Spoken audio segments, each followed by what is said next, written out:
Masih dalam korupsi minyak atau BBM yang diduga adanya usaha pengoplosan antara Pertamax dan Pertalite dan dijual dengan harga Pertamax menyeret nama Jokowi, dan Jokowi didatangi oleh beberapa awak media di Solo yang mengatakan bahwa pada dasarnya semua hal ada mekanismenya dan komisaris itu mengawasi, eksekutifnya itu adalah direksi dan manajer, dan terus kemudian mengatakan bahwa hal tersebut di luar sepengetahuan beliau. Awak media jurus menanyakan berarti Pak Jokowi kecolongan, beliau katakan bahwa ya dia nggak tahu ini semua terjadi. Tapi masyarakat banyak yang beranggapan bahwa Pak Jokowi ini tidak mengatakan yang sebenarnya dan menganggap bahwa Pak Jokowi seharusnya tahu permasalahan ini. Yuk kita akan bongkar dan lihat dari kacamata orang awam untuk kalian semua.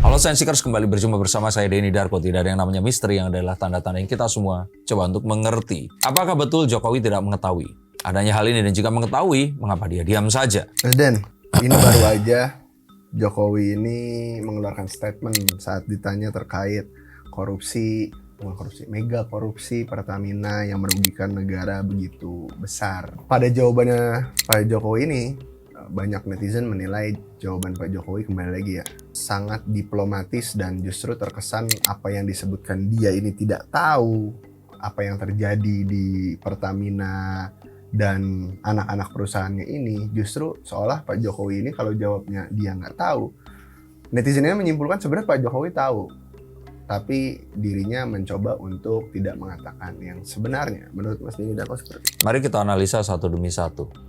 Netizen berpendapat demikian mungkin beranggapan settingan Pak Jokowi itu kan kalau sen kanan belok kiri, dan mereka menganggap kalau Pak Jokowi bicara apa maka pikirkan sebaliknya. Yang kedua, masa iya presiden nggak tahu karena korupsinya ini sangat besar? Dan untuk hal ini sekali lagi saya ingin katakan betul ini sangat besar, tapi seandainya pun presiden nggak tahu itu sesuatu yang wajar, karena ini terjadinya Pertamina ada holding, ada subholding, dan ini subholding dengan kontraktornya, sehingga bisa saja ini ditutupi dari pengetahuan Pak Jokowi. Nah, kalau ditanya lagi, saya sebenarnya akan lebih ingin bilang bahwa Kementerian BUMN yang harusnya mengetahui hal ini. Kalau Pak Jokowi bisa saja nggak mengetahui karena yang diurus itu banyak sekali. Nah, tapi kemungkinan Kementerian BUMN tahu karena ya kalau boleh kita katakan kantongnya migas ini itu adalah kantong penyumbang mungkin pemasukan yang terbesar. Tapi ya kembali lagi, kalaupun ternyata dia atau Pak Erick Thohir atau siapapun kementeriannya ini tadi berdalih tidak mengetahui, pun ini bisa juga dibenarkan karena BUMN jumlahnya ada banyak. Nah, kita juga ingin mencari tahu kalau seandainya Pak Jokowi ini memang nggak mengetahui, terus artinya dia becus atau nggak dalam pekerjaannya, maka kita akan katakan bahwa ya presiden baik-baik saja karena memang dia ini tugasnya itu menerima laporan, bukan turun ke lapangan secara langsung.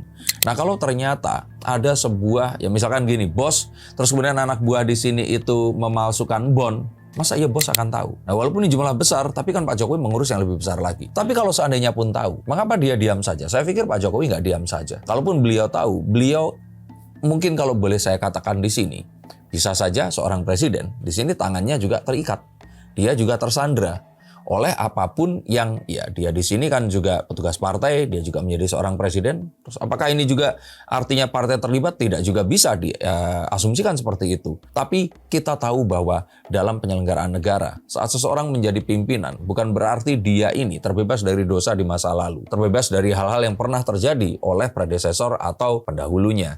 Nah, maka kalau menurut apa yang saya logikakan di sini, saya pikir Pak Jokowi di sini itu mungkin tahu, tapi dia tidak mengetahui secara detail sehingga dia tidak bisa bertindak. Dan kalaupun ternyata tahu, ini di luar quotes on quotes wewenangnya. Bisa saja ini adalah sebuah deal politik atau deal kepentingan yang sudah terjadi jauh sebelum dia ini menjabat. Dan bisa saja ini adalah satu hal yang memang di cover atau ditutupi agar tidak berbentuk sebuah kegiatan korupsi. Maka saya ingin kita semua untuk jangan melebarkan ini kemana-mana. Tapi kalaupun mau mengarah Pak Jokowi silahkan, tapi kumpulkan bukti-buktinya.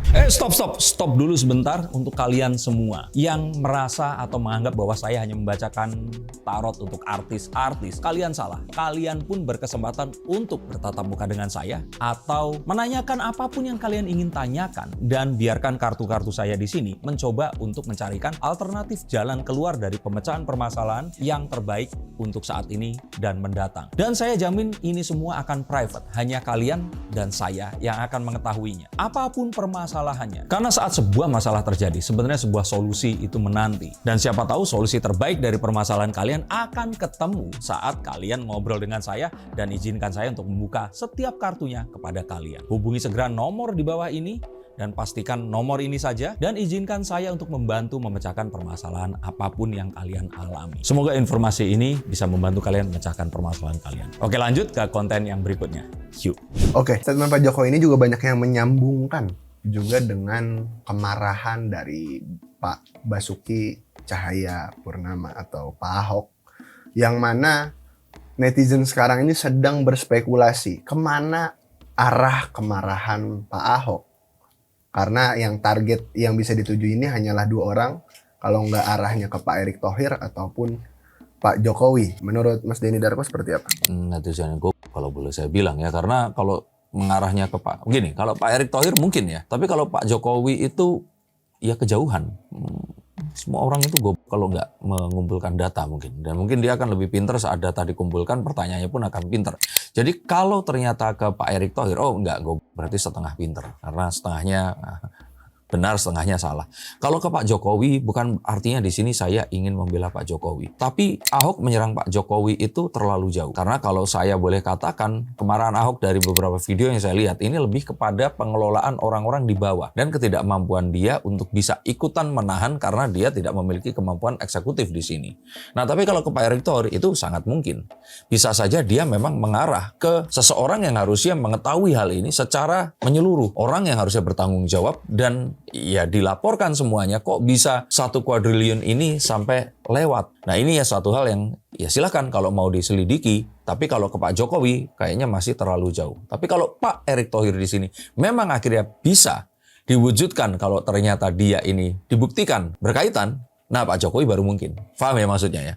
Jadi nggak bisa kita 2 hal ini dilangsungkan, karena ini tuh sifatnya itu, kalau kuliah itu mata kuliah prasyarat. Kalau Erick Thohir terlibat, bisa saja Jokowi. Tapi kalau Erick Thohir tidak terlibat, apalagi Jokowi. Karena jauh banget gitu. Banyak juga masyarakat yang menilai dengan kebobolan atau mungkin kecolongan korupsi bisa hampir 1 kuadriliun ini adalah menjadi sebuah inkompetensi dari pemerintahan yang sebelumnya, termasuk Pak Erick Thohir dan juga Pak Jokowi. Gimana menurut Mas Denny Darko? Betul. Dan inkompetensi pemerintahan sebelumnya lagi, dan sebelum lagi, dan sebelumnya lagi. Orang-orang mungkin berpendapat dengan mudah bahwa oh ini inkompeten. Tapi kita harus tahu kembali lagi di sini. Ini negara. Ini adalah sebuah pengelolaan yang kita tidak bisa lepaskan orang-orang. Kalau boleh kita mengutip pendapat dari Pak Renal Kasali, ini rente. Bisnis rente ini adalah bisnis, kalian pernah nggak dagang besi atau batu bara? Kalian nggak pernah lihat barangnya, kalian mungkin nggak pernah lihat pembeli akhirnya, tapi kalian dapat komisi dari penjualan barang itu tadi, itu rente. Jadi orang yang mendapatkan komisi, menjual sesuatu yang nggak pernah dia lihat, ya kalau kita bilang kalau sekarang ini mungkin dropshipping mungkin ya. Nah, tapi kalau mengutipnya ini merugikan masyarakat, ini yang kalau saya kira korupsi. Jadi orang-orang ini tadi itu, yang saya katakan di bisnis semacam minyak seperti ini adalah orang-orang yang memang mengambil keuntungan dan menaikkan harga dengan cara memonopoli apapun yang mereka ini lakukan dengan mengakali peraturan tadi itu. Nah, dari sekian banyak keuntungan ini membengkakkan harga, merugikan negara, dan membuat orang-orang ini akhirnya mendapatkan barang yang tidak dengan kualitas yang dijanjikan. Maka kalau saya kira inkompetensi di bidang itu, percayalah di setiap negara itu ada. Di setiap pemimpin itu pasti ada. Bagaimana cara kita meminimais dan membuat kerugiannya ini seminimal mungkin, itu yang harus dilakukan. Ada juga momen pertemuan Pak Erick Thohir dengan pihak Kejaksaan Agung hingga larut malam yang menjadi perbincangan para warganet juga.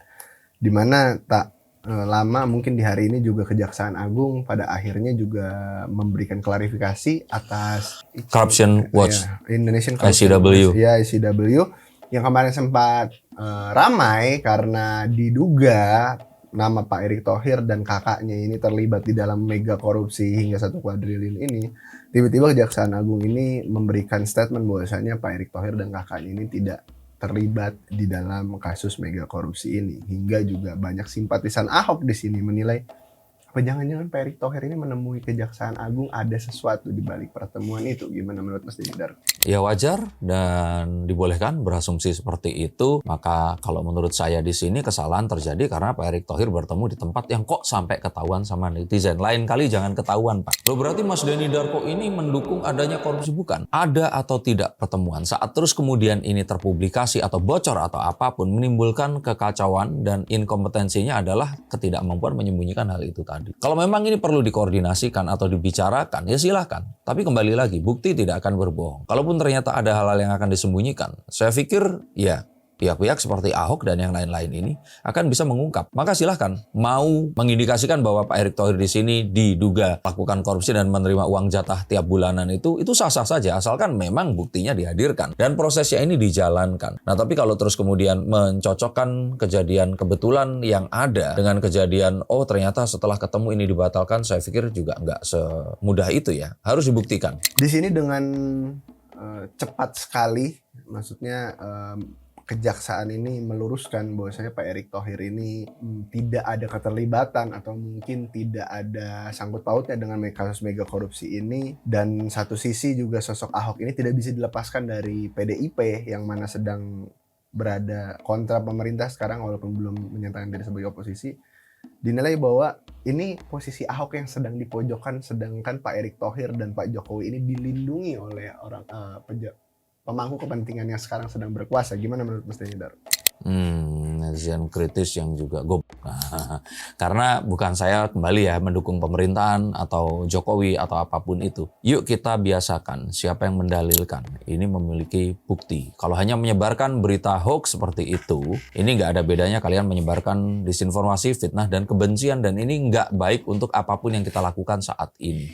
Maka cobalah untuk lebih mencari lagi apa yang mengindikasikan bahwa mereka berdua ini dilindungi dan bahwa Ahok di sini itu dimarginalkan karena dia ini ber-KTA PDIP. Kalau saya kira ini nggak ada sebuah bukti yang akan bisa memadai dan ini semua akan senyap dalam waktu yang cepat dan kita mungkin akan mengarah kepada 7 orang yang sedang diadili atau bertambahnya itu tadi. Yang saya berpikir ini kok kayaknya agak aneh karena 7 orang ini juga yaitu tadi kalau seandainya 1 kuadriliun itu tadi, anggap aja itu 10 orang deh, dibagi 10, satu orang dapat berapa ratus triliun itu? 100 triliun. Nah 100 triliun, terus 100 triliun dipikir jumlahnya kayak Bitcoin bisa disimpan di flash disk seperti itu. Kalau saya pikir pasti ini akan tampak dan terlihat. Maka saya lebih ingin berpikir, coba kalau kita punya uang 100 triliun, kita mau beli apa? Rumah dan yang lain-lain. Enggak, saya pikir itu terlalu banyak. Pulau? Bukan. Saham? Bukan juga. Kekuasaan. Jadi pasti uang sebanyak itu sangat mungkin untuk bahan bakar operasi politik. Berarti kalau dari jawaban Mas Den ada indikasi mungkin ada mengalir ke partai politik, iya. Sangat mungkin. Oke. Tapi saya nggak mengindikasikan PDIP, bisa semua partai. Ya pokoknya ini jadi bahan bakar partai. Iya, karena uangnya terlalu banyak. Dugaannya nggak ada selain itu. Uang untuk membeli sesuatu yang lebih besar daripada uang, kekuasaan. Banyak juga yang menganggap bahwasanya seperti Mas Denny Darko tadi bilang adalah ini 7 orang ini seperti hanya pion, kaki tangan, martir yang memang sengaja itu.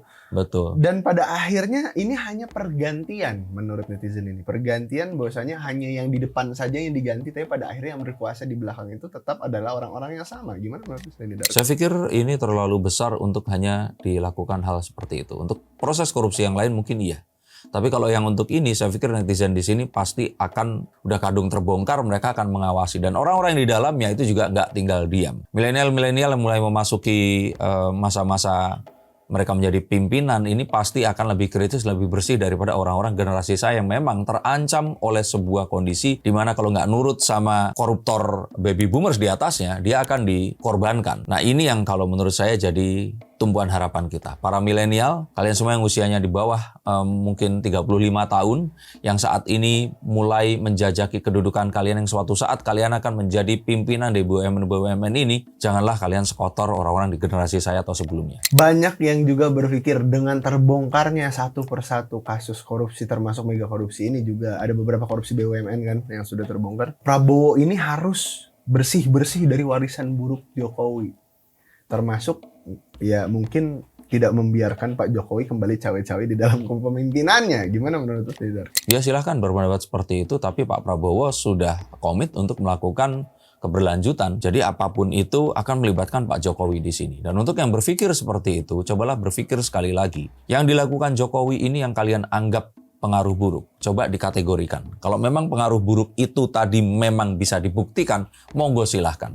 Tapi jangan lupa pengaruh baiknya pun ini juga dihitung. Misalkan pembangunan infrastruktur, jalan tol, dan sebagainya. Saya tidak menampik bandara di Jawa Barat yang juga nggak beroperasi itu tadi. Satu dan lain alasan, tapi tetap ini adalah sebuah kegagalan dan ini yang nggak boleh diteruskan. Tapi kalau memutus sama sekali, saya pikir nggak segampang itu. Dan Pak Prabowo masih akan tetap bekerja sama dengan Pak Jokowi dalam waktu yang sangat lama. Tinggalkan komentar kalian di bawah sini. Silahkan berikan masukan. Apa yang kalian pikir sedang terjadi? Dan akan dibawa kemana kasus ini? Akankah mengenai Pak Jokowi juga? Atau akankah ini bisa menjadi sebuah pintu yang akan membuka mega korupsi lain yang pernah terjadi di negeri ini? Terima kasih. Sampai jumpa dan salam.